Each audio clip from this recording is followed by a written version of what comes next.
Hi everyone, it's Eileen Burns here from the Spiritual Marketing Club.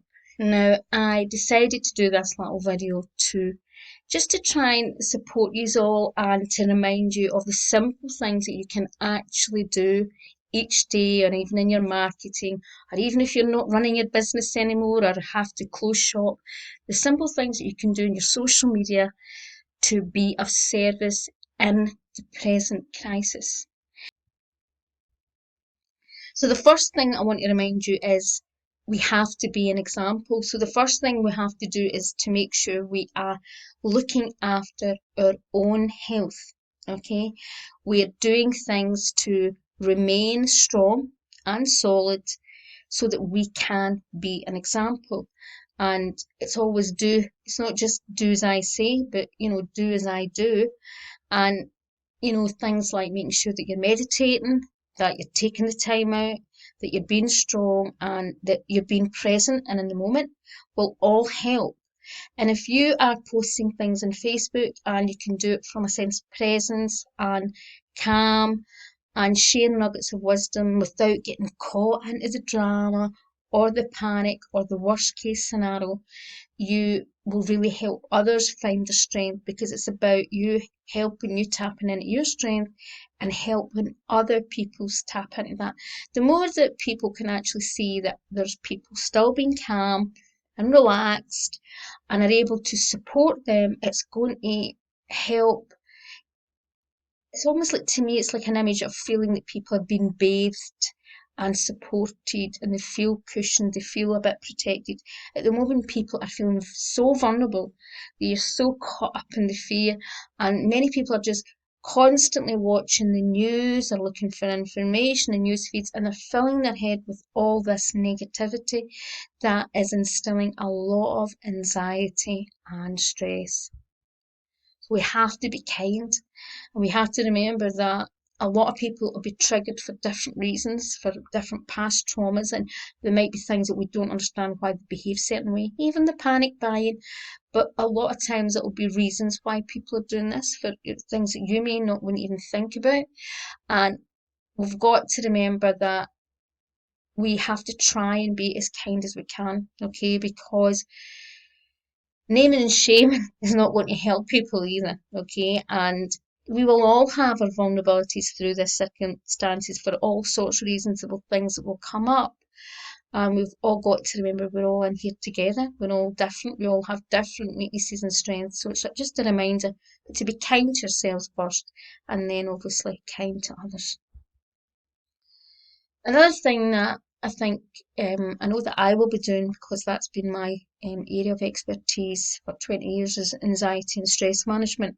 And I really think that helping people to reduce their anxiety and stress is going to be really important, because if they don't, we're going to see a lot of problems with mental health challenges. And the key is people are going to find themselves in situations that are very uncomfortable, or situations that they're struggling to adapt to. Often forced change can take people a wee while to adjust. But the thought of isolation for some people, it's just the fear of the isolation and maybe being put into situations, people that it's not exactly they don't want to be stuck with for a long period of time, can cause all sorts of emotions. So simple ways and reminding and sharing things through Facebook or whatever social media of useful professional tips on how to manage anxiety and stress is the right way. It's just about simple day-to-day things that we can do to balance our life, and how to, people think, well, how can I balance my life when I'm stuck in the house? Well, I've been someone who has spent the last 5 years been mostly housebound, and due to it's a rare form of noise sensitivity that triggers a kind of rare, well, kind of type of seizure type thing. And I also wasn't just being stuck in the house. I couldn't for a long time have hardly any visitors. And even now I'm very limited. I have maybe at the most 3 visitors a week. But I normally have only 1 or 2 a week at the most. And the issues that I do have is the noise, even people coming in and doing simple things, moving things about, can actually be very painful for me. And I've had to live a sort of isolated life in that way now, thank God for technology. So I'm able to work online, and even I've done some webinars with certain technology as long as I watch the feedback doesn't come back. But I've learned to adapt, and I was quite very ill in my 20s. So I suppose for me, my life has not been kind of normal like other people's, if there is such a thing as normal. But I'm someone who's learned to adapt. And luckily for me, I get into stress management and started studying a lot about stress management 30 years ago. And it really helped me psychologically. And I think the key to remember here is, it's not what happens to us, it's how we deal with it, okay? And with the right tools and techniques, we can build our resources up. So it's all about reducing the stressors and building up the things that can cushion us from the impact.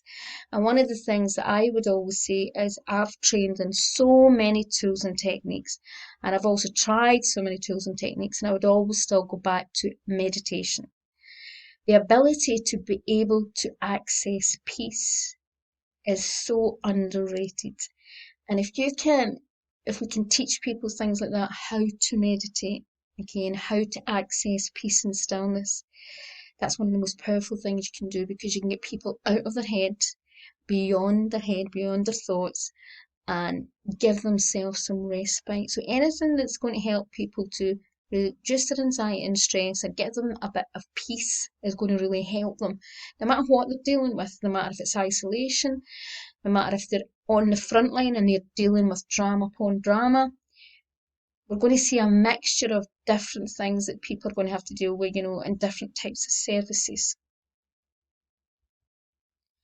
It's going to be a time that balance on different is going to mean different things to different people. So people are going to have to try and find balance within isolation of maybe a full family in a house, in a home. And they're going to have to look at different ways to balance. And, it might be balancing their day, having to have a schedule that they didn't have before, maybe to encourage the children to read and learn and do different things, and to learn to cook and do things to keep them active, but also have to rest periods. So we're going to have different personality types and things like that. So it's key here is also to share and remind people the importance of balance, and that balance is not just about it can be done no matter where you are. Just like anything, it can be done. It's a perception of it. So it's tips to encourage balance, encouraging people to switch off. Those people who are out in the front line or working, who are putting themselves under a lot of stress to go out and do certain services, it's going to really be important for them to balance, because they really have to look after their health and well-being. And one of the things that I like to go on about a lot is healthy eating. We all know that a body that is fueled properly is going to be far stronger than a body that isn't. And I don't mean just in relation to boost us against this pandemic or epidemic, but to support us mentally, emotionally. When you eat rubbish, processed foods, nicotine, stimulants, sugar, you are stressing the body out. You're putting the stress, the mind and the body under a lot of emotion. You're making it sluggish. You're making it have to do lots of work. And the last thing that the NHS and the medical services need at the moment is us not looking after our health over silly things, and ending up in hospital because we aren't looking after our own health. This is time for people to wake up and take responsibility. But again, it's about us doing it in a way that we're not patronising, and but supporting and encouraging people to maybe start to create their own meals and start to learn how to cook more healthy for those who it's something that they've maybe never done before. It's about encouraging and reminding people how important the simple act of healthy eating can be, and especially reminding ourselves. And I think one of the important things, one of the most, or the most important thing is to remind people what is important, because Sadly, we live in a society that is led very much by money as motivation, success, and such a focus on material success and even status and money that people actually feel inadequate if they think that that role is going to shift, or that thing that they thought was permanent or secure may be taken away from them because they're so invested in that identity. And we have to remind people that it's them that's important, not the things that they own, not the things that they have, not the job that they do. They're important. And I think these are all things that we can support people in other ways. And last but not least, a sense of humour. And I'm so glad I'm Scottish because I'm watching some of the really hilarious posts that have been put out the last few days, and it's a breath of fresh air. I'm not someone who gets caught up. I actually don't really watch television or anything like that, but I've watched an odd thing because I've heard so many people going on about how much drama and how much negativity. And, I can see how people are getting really pulled in by fear, feeling and getting panic stricken, and really getting worried about their children, or their grandparents, or their parents, or whatever, their loved ones, or fearful for so many things. But we have to get a bit of humour. We have to see the light and see, we have to have a laugh when we can, because laughing is not, it's good for morale, but it's also good for our health, and it's a good stress reducer.